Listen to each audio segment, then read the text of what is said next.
to the Fiasco Sports NBA season previews. The Charlotte Hornets. I think you're a little excited, aren't you, Matthew Diglio? Just a little bit. No, I am massively excited. Hold on. I'm just going... No, oh, save it for later. Save it for later. Let's go. Anyway, I'm Matt Sampson, Matthew Diglio. Thanks to Sporties at the Arca Bar for letting us film this morning and every other day that we've been in it. Yeah, because Sporties actually support the Charlotte Hornets too. Do they? Oh, I don't know. I do. I'm sure they do. They support all sports. So get around there. The link to their Facebook will be in the description below. Charlotte Hornets, team number 13 in the league. Are you happy with that one? I don't want to disappoint you. I'm actually scared that I'm going to say anything negative. Do you know what? I am just so happy that the Charlotte Hornets have returned. They've brought back the buzz. Buzz City, we're back. The Hive is alive. I think as soon as New Orleans became the Pelicans, everyone was so excited for the Hornets to move back to Charlotte. I think everyone was all for the Pelicans name because they knew it would free up the Hornets name. And you know, it takes us back to that childhood era of that cool team they had with Larry Johnson, Muggsy Bogues, Alonzo Mourning, and can just eradicate all memories of the Bobcats that they ever existed. And I want to take out a key word. You said cool team. They are the coolest team of all time. There is no other team that has that sense of just cool. Yeah, it was everyone's second favourite team coming up as a kid. But, you know. No, but it was a few people's first favourite team. Well, and first and second. You know? Yeah. But yeah, the starter jackets, the hats, the look about it, you know, the way they played, everything was awesome about that team. Yeah. And even though we're not going to have the same team on the court, literally, it's going to be cool just to see the jerseys running up and down the court, with the honeycomb court especially. The honeycomb court is amazing. Have you seen the video of them putting the court together? Yeah, it's awesome. It is wicked. Amazing. Yeah, I just want to get caught in that honey. Going back, we have to touch on for one last time, the Bobcats. They were a thing, that happened. And last year, it was actually not a shameful thing, Last year was their best season. That's it, you know, 44 and 30. Fortunately, they finished it off the fairy tale. Oh, was it a fairy tale? I suppose making the playoffs and getting swept in the first round is as much of a fairy tale as the Bobcats deserved, you know. 44 and 38, which is a reasonable record in the Eastern Conference, good enough for fifth. You know, that did place them against the Miami Heat, and that was it. See you later. Goodbye. Out of the playoffs. Actually, no, that was seventh, I should say, because it was 2 versus 7. But coming into this season, there's obviously a lot of hype around them. Last year, they were 4th in the league for defense, 23rd in offense, but they've added a couple more offensive tools to that dynamic front court that they have, haven't they? Yeah. I think last year, it was a surprise for a lot of people. I remember I wrote my top 50 players articles, and I had Al Jefferson in there, and the whole reason about the Al Jefferson, the whole subject that I focused on was why did he go to the Bobcats? Why would he ever sign with such a mediocre team, a team that's won 28 games in the 2 seasons combined before? I know, that's crazy. And he completely just reinvigorated this franchise. He and Steve Clifford just pounding it inside. He had an All-NBA third-team year. Kemba Walker was amazing. The role players were great. Bismack Biyombo was hilarious. It was a great year to be a Bobcats fan. Now, I want to take it forward just a little bit. There's one big play that isn't on the court that does alter a lot of things that happen. And that is the one, I've got this one from back in my childhood days, the one and only Michael Jordan. Now, it still fits just. That was a great look. It is a great look. Zoom into that. Now, Michael Jordan, you have to say, a big role at the Charlotte Hornets. Yeah, well, he obviously has a lot of control over what goes on, and in his past, there's been a lot of moves he's made that are a bit questionable. I mean, Kwame Brown, he took with the #1 pick, and then proceeded to absolutely decimate any semblance of confidence he had by just destroying his career and running him into the ground. But he's done a reasonable job with this rebrand of the Hornets and bringing in Al Jefferson and rebuilding the culture, hasn't he? Absolutely. Now, there's another one big name that has come from the Indiana Pacers that I think will absolutely blow this team up and make it amazing. Yeah, I think... the one and only? Lance Stevenson. And he's exciting and great to watch on the court as well. He fits the Hornets' sort of swagger appeal that they had during the 90s, doesn't he? He fits that attitude adjustment. Hold on, let me just grab a hat from the 90s. You mentioned the 90s, so Here we I think go. you've worn more hats in this one episode than I have for the entire series. There we go. This is from the 90s. This is one of my that I prepared earlier. Can we zoom into that one too? There we go.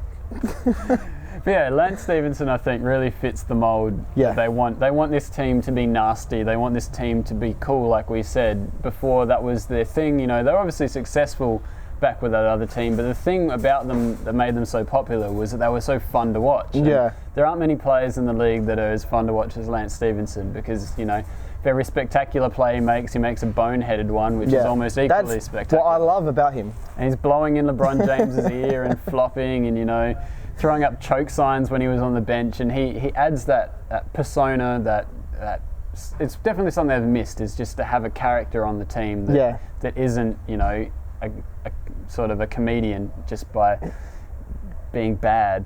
But looking at who they have added, alongside Lance Stevenson, Michael Jordan's continued with his love of signing alumni in North Carolina players and choosing Marvin Williams for whatever reason. And Brian Roberts, who's a great shooter but a terrible defender, sort of hopefully will fit that up and down offense that they're going to try and run in Charlotte this year, because they didn't put points on the board last year, did they? No, they didn't.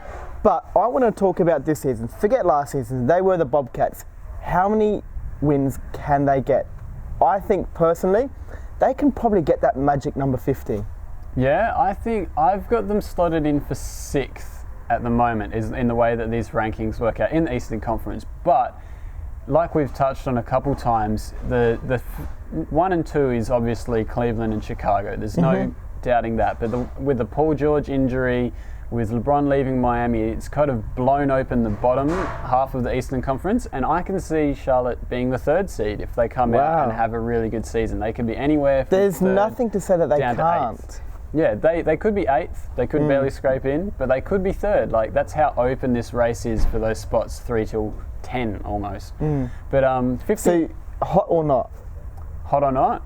Charlotte Hornets. Well, they are pretty cool, so But are they hot or not for next season? I think they're hot for next All season. right, it's getting hot in here. Hold on a minute. I see where you're going with this. There we go. We should have rehearsed this before. We should have. No, we don't need to rehearse. You don't have like body paint on after. You've got to warn me about it, because you've got a lapel mic you have to wear as well.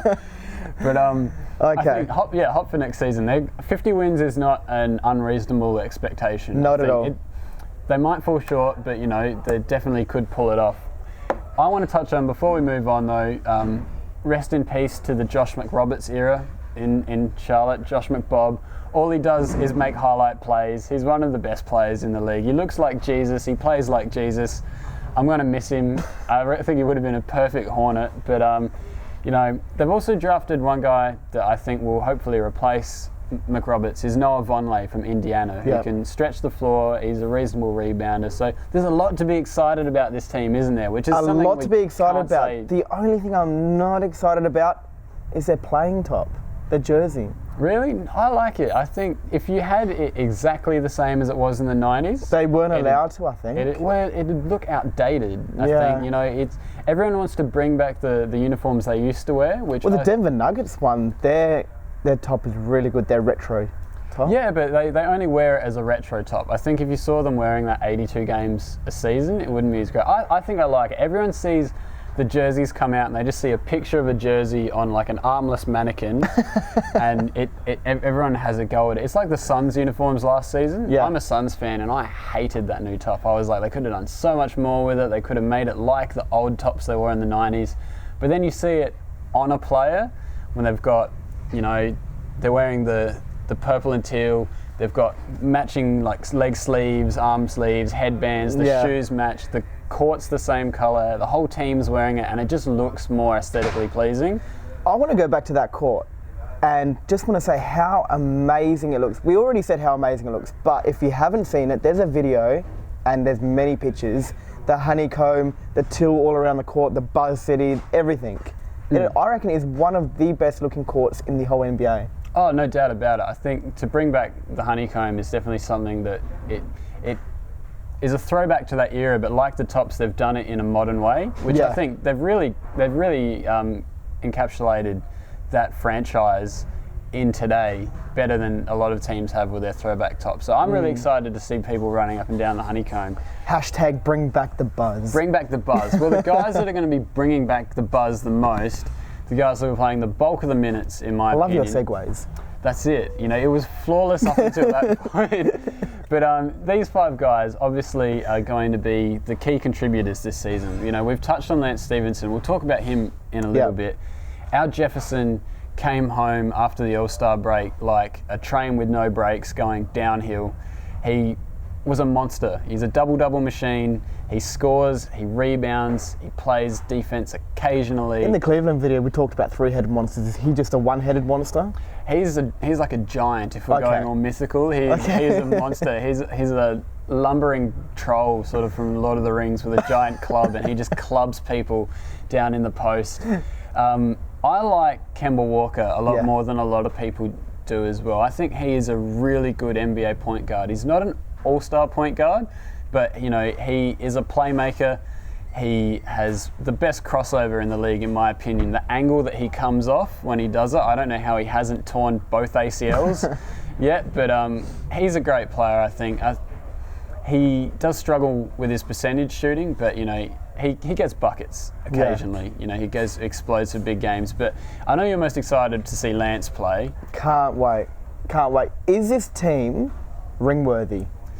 Not yet. Not ring-worthy yet? No, there's too much inexperience out there. I think we've got unproven guys like Michael Kidd-Gilchrist, you know, number 2 pick from a couple of years ago. He is a great on-ball defender, just great all-around defensive player, but his offensive game's not there.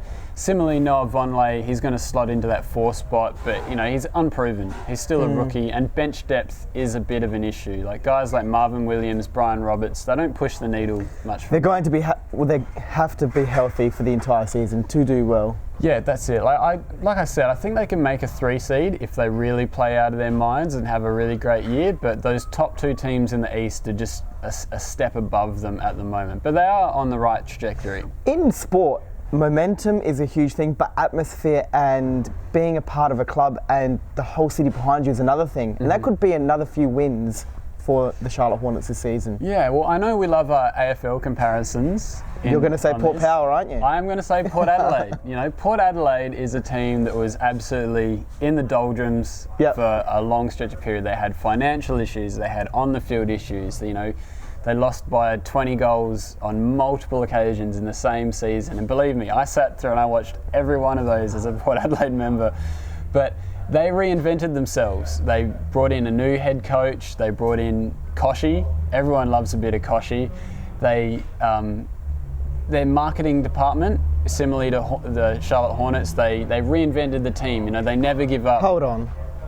You're comparing Charlotte Hornets to Port Power. Are you saying that they watched a bit of AFL and saw the teal of Port Adelaide and brought it back to the Hornets? I think it was the other way around. It's similar to like the Toronto Raptors. Yeah. They're called the Raptors because when they came into the league, Jurassic Park was the thing. So they jumped on the Raptors name. I think Port Adelaide, when they came into the AFL, they had to switch up the colours, obviously, because of Collingwood. And they grabbed the teal because Charlotte was the cool team in the NBA.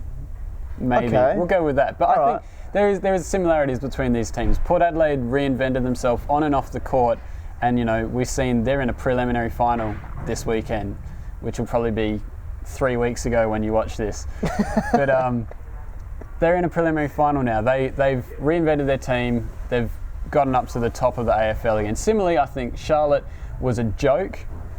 That's literally what they were a couple of years ago. They were They were the butt of every lowbrow joke in the NBA, and now they're reinvented as a fun team, an exciting team, a team that's going to look cool, be cool, play cool. It has been a long process, though, to bring back the name and to bring back the Charlotte Hornets, and it's been going out for quite a while now. So it's, you know, for everyone involved, well done.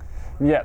I think it's going to be fun to watch evolve. But one other guy that's going to be really fun to evolve, I know you want to talk about him, Lance Stevenson, Sir Lancelot, born ready, the 8th grader. He's got countless nicknames, but we just call him Lance because we love him.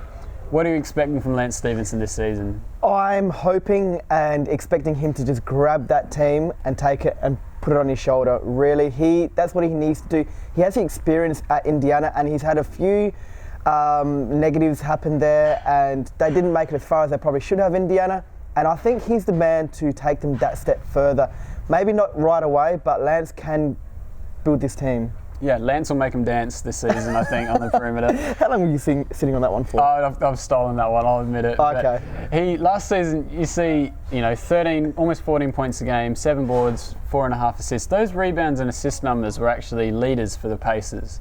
He was the Pacers leader in rebounds from the guard spot. So, he crashes the glass. He led the league in triple-doubles, which, he chases those triple-doubles a bit. He steals rebounds from his own teammates to get them, which...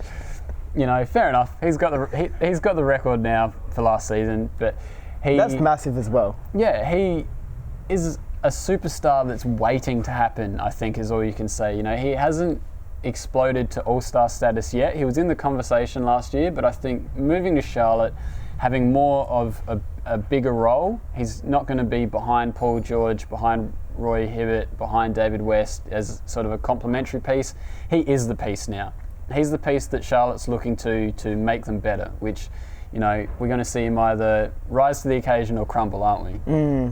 I think that's the other thing I put there was he had Larry Bird in Indiana, and Larry Bird believed in him. He drafted him when the Knicks had the 2 picks before Indiana. His hometown team overlooked him, 2nd-round pick, had some off-the-court issues in his rookie season, but Larry stuck by him and played him, and he watched him develop. Now he's got Michael Jordan, who we've touched on.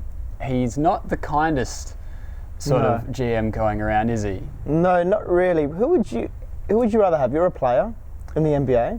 It's got to be Michael Jordan. To be around Michael Jordan, the greatest player that ever played. Would you just say, hey, wow, fix me up with a few shoes?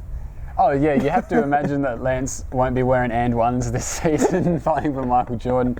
But I think to learn from Michael, if he is willing to teach you and not just grind you into the ground and destroy you as the most competitive human being to have ever walked the surface of the earth, I think it's something he can definitely learn from. I think we also have to look at the contract he signed, 3 years, $27 million. That's nothing to sneeze at. No. He has an option in year 3 so that by the time the new CBA comes around, he can re-sign for more money. So he's going to be playing for money now as well, because he isn't locked into 5 years worth of secure cash. So I don't know. I think we could see some great Lance this season. I know you're excited. I'm excited. Now, they are another league pass team, I think. You're going to get Cleveland. You're going to get the Charlotte Hornets as well. They are a team that are just going to be all over the shop, and whatever happens, good or bad, you want to see it. Well, you have to tune in just to see Lance himself. Yeah. I mean, Al Jefferson, as good as he is, he's not the most spectacular player. He does most of his work on the block, hook shots, drop steps, counter moves, which as someone who plays big when I play rec ball, I love to watch him play and wish I had his post moves, but he's not the superstar for highlight mixes like Lance is. So yeah, definitely a league pass team. He'd make the league pass playoffs for sure. I think we have to move on to my favourite segment, the Believe the Hypothetical. Thanks to Tom and Benjamin at Believe the Hype. Check out all their social media stuff on the screen and listen to the podcast. It's worth your time. If you love listening to us, then why would you not listen to them? I mean, the Charlotte Hornets, obviously that's a great thing, but they've got here, Matt, in January, with a team sitting near the top of the East, potentially that 3rd seed, like I said, fans will freak out and start a hashtag bring back the Cats movement, as they're not used to this new winning thing. What do you think? That they always bring up the goods, Believe the Hype, and that's funny, but no, they won't. No. Oh, well, I have to completely disagree with you right here, because I know we've seen your props. We've had costume changes, multiple hats, jackets and everything. I've got something I've brought with me. This right here, I don't know how well you can see it, but this is an Adam Morrison figurine, which if you know me, you know that I own way more of these than I'd like to admit to. But I think you own more figurines and dolls than a little girl. Yeah, well, and not all of them are basketball either, you know. Oh, some are Barbie, aren't they? Yeah, I love my Ken dolls, like my Adam Morrison Ken doll I've got here. But I am officially making this. I'm going to put some candles around it. I'm going to get some incense. I'm going to get some awkwardly, you know, sepia tone photos of Adam Morrison. I'm going to put it up on my wall. I'm going to start my Charlotte Bobcats in memoriam shrine.